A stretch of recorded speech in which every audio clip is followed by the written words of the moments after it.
Marvin is someone that I was the most excited to work with out of the box.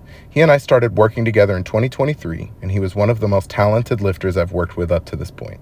Marvin is a phenomenal deadlifter, and I wanted to focus on building up his squat first because he was limited by his ability to hold his brace and control his upper back. Marvin is also one of the most impulsive lifters I've worked with. He often struggled with finding RPE, especially on deadlift. He would regularly overshoot, compensating with straps and hitching on his heavier deadlifts. Marvin and I first prepped for a competition that our home gym was hosting called the Cap Hill Classic. I knew Marvin's deadlift prep was going to be easy. He has a lot of motivation surrounding the lift, and I knew with some technical corrections he was due for a big deadlift. My biggest project was going to be a squat where he would consistently lose 170 kilo out of the hole because of his brace and his upper back. I think the same issue gave him great leverage on deadlift.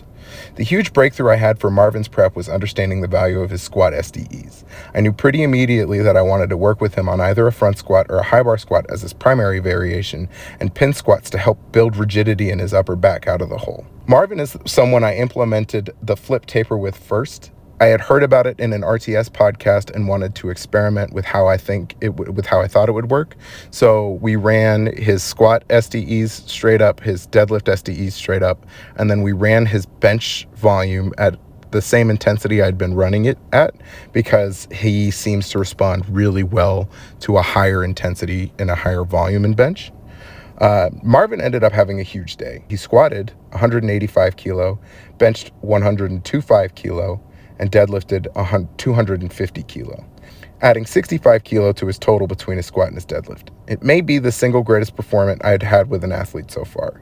Marvin got a taste for competing with that meet and wanted to do a meet with the USPA later that year.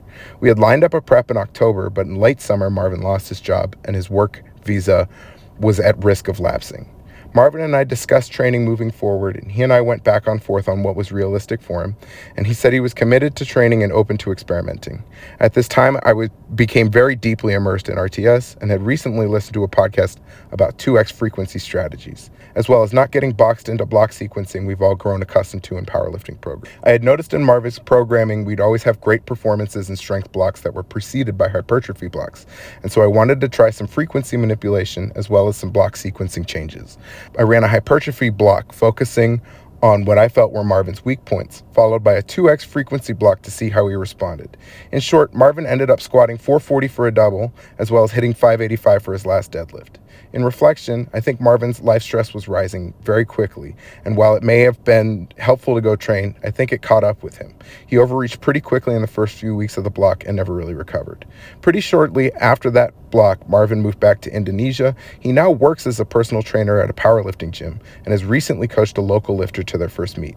It's my hope that his experience working with me led him to want him to try coaching for himself. I think the world of Marvin, and I hope I get to see him again soon.